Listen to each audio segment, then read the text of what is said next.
Aku seorang ibu muda bernama Wiwin, istri dari suamiku bernama Mas Hardi.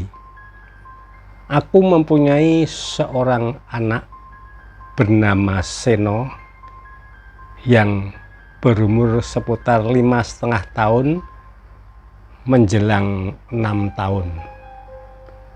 Aku tinggal di suatu kampung di sebuah kota, di mana tempatku tinggal ini masih menyewa atau masih mengontrak. Aku dan suamiku belum bisa membuat rumah sendiri. Maklum, masih menabung dan juga masih usia perkawinan yang muda. Namun aku bercita-cita untuk bisa mempunyai rumah sendiri. Suamiku pegawai negeri. Mas Hardi ini pegawai negeri yang bekerja di suatu kantor, dan kebetulan di kampung ini suamiku menjadi RK, rukun kampung. Jadi menjadi ketua RK, ketua rukun kampung, kalau sekarang ketua RW. Suamiku setiap malam selalu tidak berada di rumah, lebih seringnya adalah keluar karena mendapatkan undangan selaku menjadi RK. Suamiku saat itu memang hampir setiap malam, entah undangan dari ke-RW-an, ke-RT-an, kelurahan, bahkan sampai kecamatan. Pada tahun 70-an itu memang suamiku bahkan setiap malam tidak pernah berada di rumah, dan menjelang malam baru pulang ke rumah karena kewajibannya menjadi wakil daripada warga kampung ini. Pada setiap malam ataupun menjelang malam, aku ini selalu gelisah karena anakku si kecil, si Seno ini, selalu rewel.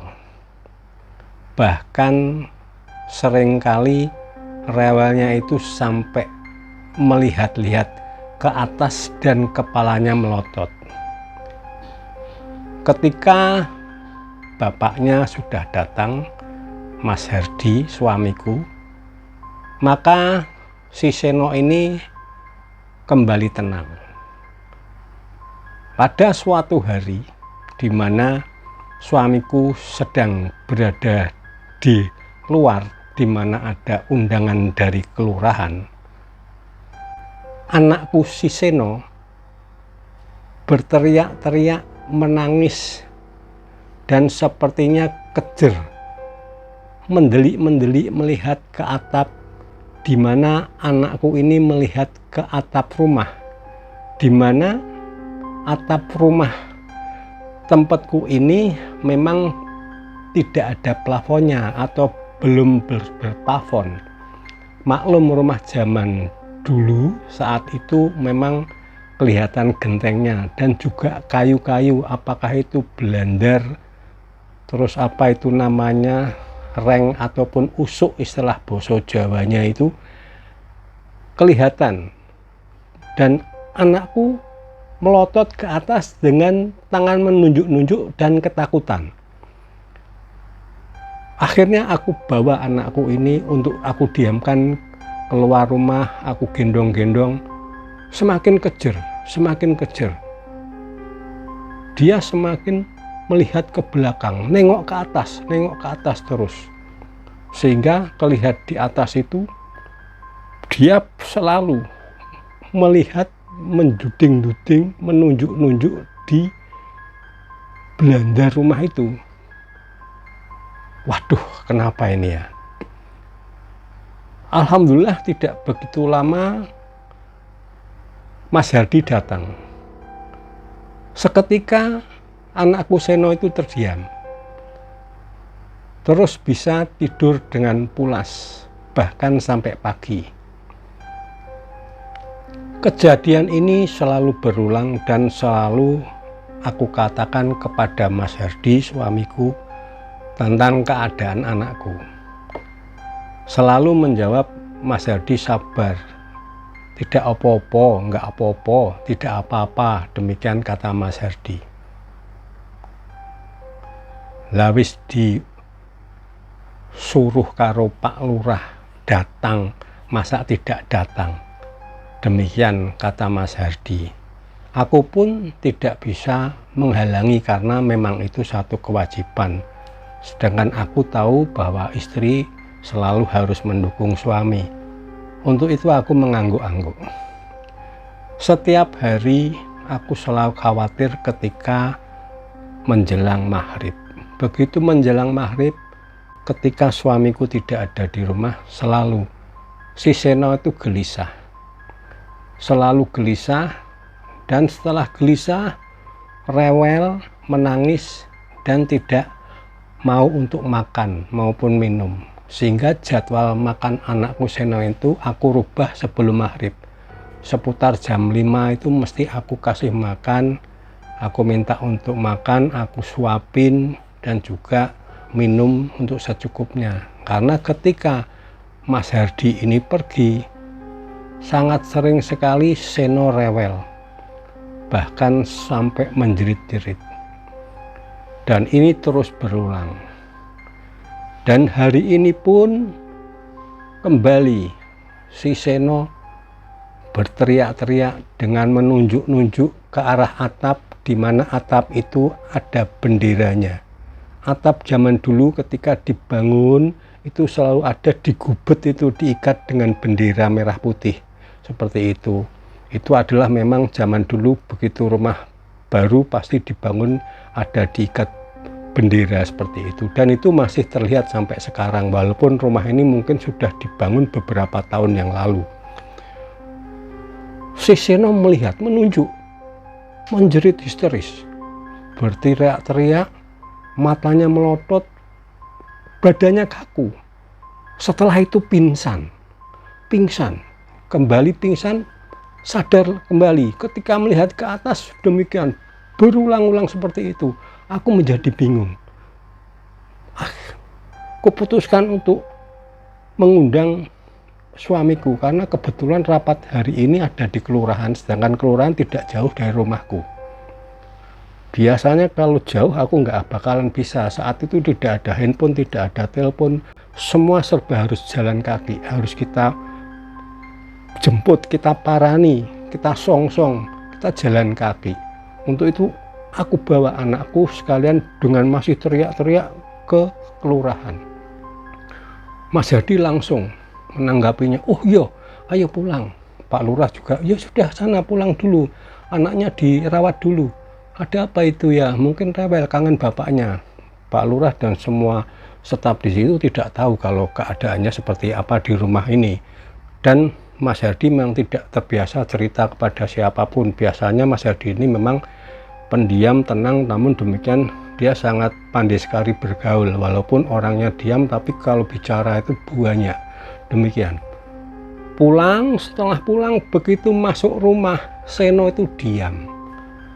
Anteng seperti biasanya, senyum-senyum, mata tidak kemana-mana, tidak melihat ke atas. Setelah itu, ayo Seno bubuk, demikian bahasa Jawanya, ayo Seno tidur. Seno pun tidur, pulas hingga sampai pagi. Karena besoknya kebetulan hari Minggu, kebetulan Mas Herdi juga ada di rumah, aku berbincang-bincang dengan suamiku.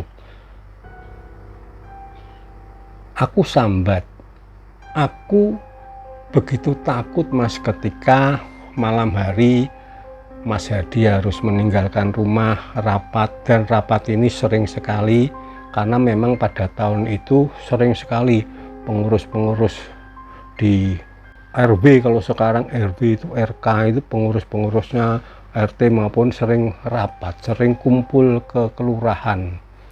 Kita nggak tahu, istri itu taunya ya di rumah seperti itu, Tapi kesibukan itu memang dimanapun seperti demikian.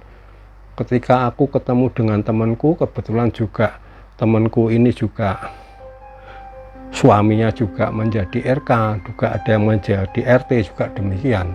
Ia sering kumpul, rapat membahas apa demikian. Belum lagi ketika ketua RK itu ataupun sekarang ketua RW itu mendapat undangan hajatan. Itu sangat sering sekali dan mesti harus memberikan pidato. Nah ini sehingga sebulan ini suamiku banyak di luarnya tinimbang berada di rumah setelah acara selesai. Nah inilah yang selalu membuatku was-was dan tidak tentram untuk tinggal di rumah kontrakan ini. Suatu saat pada suatu malam ketika suamiku kembali ada undangan agak jauh di kecamatan, si Seno rewel lagi, nangis dan juga tangan menunjuk-nunjuk, dan kali ini benar-benar tangis si Seno itu beda dengan hari-hari biasanya. Bahkan sampai badannya kaku, mata itu seperti keluar, dan tangan ini, yang tangan kedua-duanya ini menggenggam kenceng seperti itu. Wah, aku begitu takut, begitu sangat takut aku, karena aku tidak bisa berbuat apa-apa, hanya bisanya gendong keluar rumah masuk lagi. Tapi ketika digendong keluar, selalu kepengen melihatnya tuh ke atap rumah itu, pengennya lihat masuk ke atap rumah.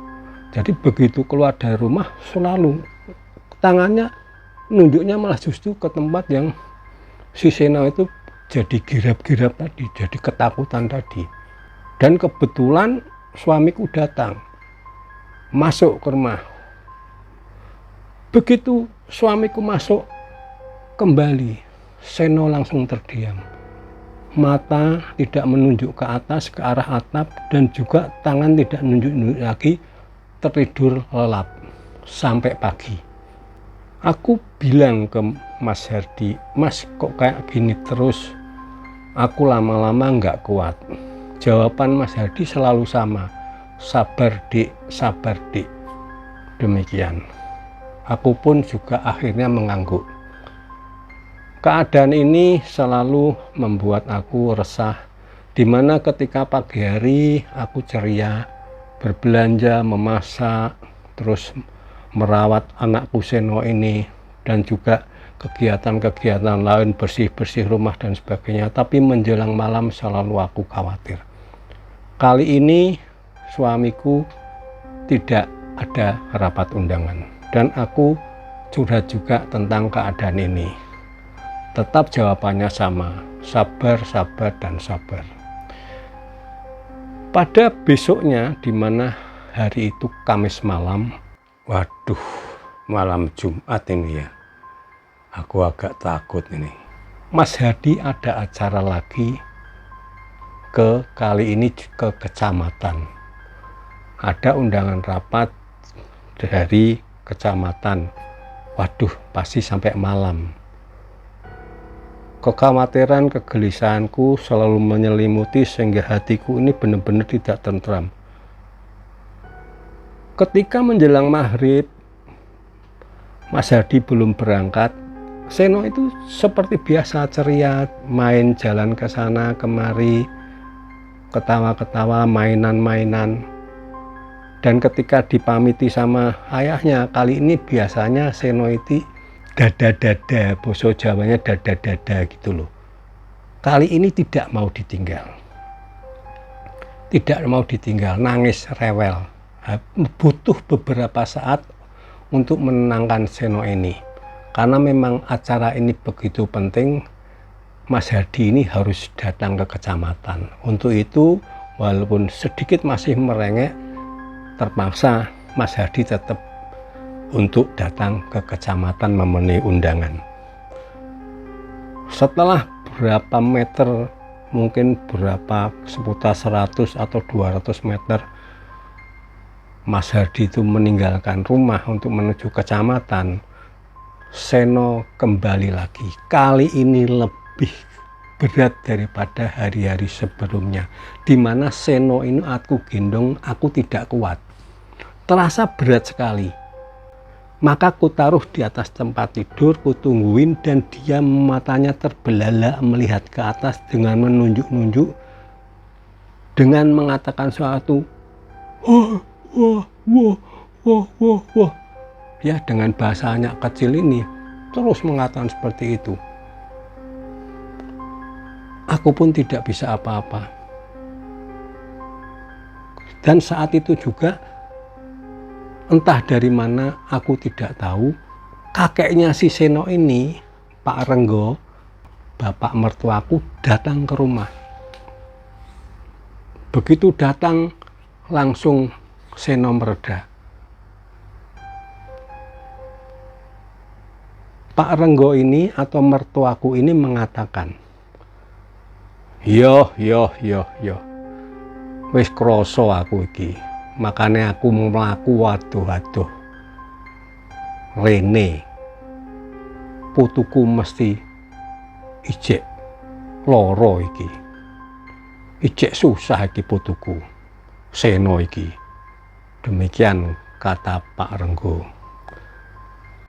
Seno diam, akhirnya berlarian, ketawa ke sana ke sini, senyum, digoda oleh kakeknya, berlari-lari sehingga hampir sampai menjelang malam baru tidur karena saking girangnya ketemu sama kakeknya. Digudang, wewe lele gini lele sama mbahnya.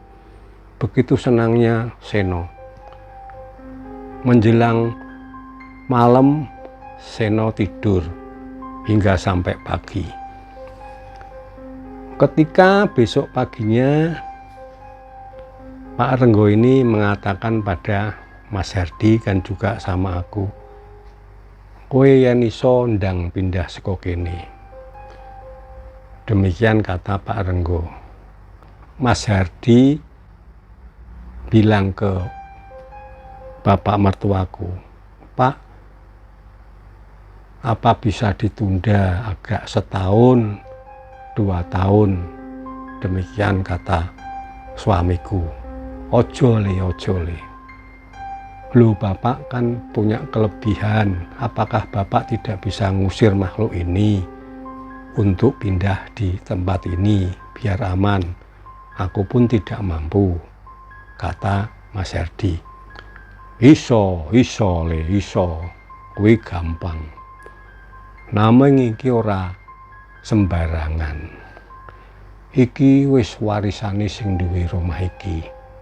Wis kuwit jaman biyen bahula.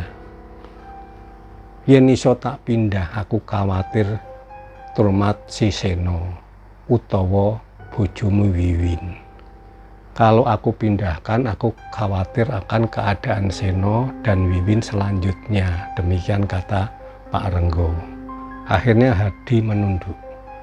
Nggih Pak, ya Pak, aku akan usahakan. Yo wis apike ngono le, wis kuwi sing aku iso ngeki kowe ya kaya ngono kuwi, ndang pindah. Tapi ojo kesuwen-suwen, cepet ndang pindah. Ojo sampai setahun. Demikian kata Pak Renggo, bapak mertuaku. Setelah Pak Renggo ini minta pamit pulang kembali ke desa, aku sama suamiku berbincang-bincang tentang apa yang dikatakan mertuaku untuk segera pindah secepatnya. Ya sudah, kita akan punya tanah, sudah bisa membeli tanah walaupun agak pelosok. Nanti kita bangun. Loh, uangnya pakai apa Mas? Aku akan kerja nambah lagi di sela waktuku menjadi pegawai negeri. Semenjak itu Mas Hardi setelah pulang dari kantor langsung menuju ke tempat kerja barunya. Dia berusaha untuk bekerja apapun untuk mendapatkan hasil. Sehingga pulang selalu malam. Suamiku ini datang ke rumah ketika ada acara undangan dari kelurahan maupun dari kecamatan. Selanjutnya bila tidak ada undangan langsung bekerja. Dan terus ini dilakukan sehingga aku pun kasihan melihat suamiku yang begitu kerja keras untuk bagaimana bisa membangun suatu rumah di pekaranganku yang pernah aku beli dengan suamiku. Memang jauh ke pelosok, namun tidak apa-apa, yang penting aman. Singkat cerita, suatu saat aku beserta suamiku berbincang-bincang membicarakan tentang pembangunan rumah. Dek, iki ketoke wis cukup. Dek, ini sepertinya sudah cukup. Ya memang kalau untuk membangun sederhana ini sudah cukup, tidak usah muluk-muluk, yang penting kita bisa nempati, tidak kena hujan dan aman untuk anak kita si Seno. Baik Mas, demikian aku bersyukur. Alhamdulillah Mas, semoga cukup ya Mas. Tidak cukup nggak apa-apa, yang penting bisa berdiri, ada atapnya, dan nanti kita sambari jalan kita membangun rumah ini. Yang penting bisa kita tempati, dan juga yang penting apa yang dikatakan Bapak tadi untuk segera pindah bisa kita penuhi. Tibalah aku pada waktunya untuk pindah setelah rumah itu selesai. Memang belum lengkap, masih sederhana sekali, namun ini sudah cukup daripada untuk rumah yang aku sewa ini menjadikan anakku Seno selalu kesurupan, selalu terbelalak matanya dan selalu diganggu. Ketika berada di rumah baru, anak itu aku tanya, ada apa Tolik?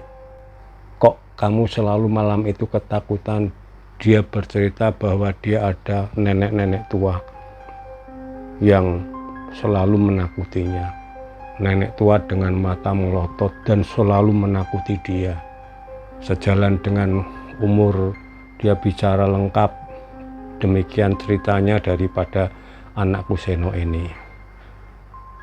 Dan alhamdulillah karena aku doain terus juga kita bersyukur terus ketika pembangunan rumah ini, dan terus tahun berjalan kita tambah semampu kita, dan sekarang ini menjadi rumah yang tentrem ayem aku bersama Mas Herdi dan juga anak-anakku, termasuk si sulung si Seno ini. Aku bahagia dan aku selalu terngiang-ngiang ketika mengingat cerita ini, dan aku selalu merinding. Sampai jumpa lagi serial selanjutnya dari Mas Horizon de Costa. Selamat malam, salam hororisasi.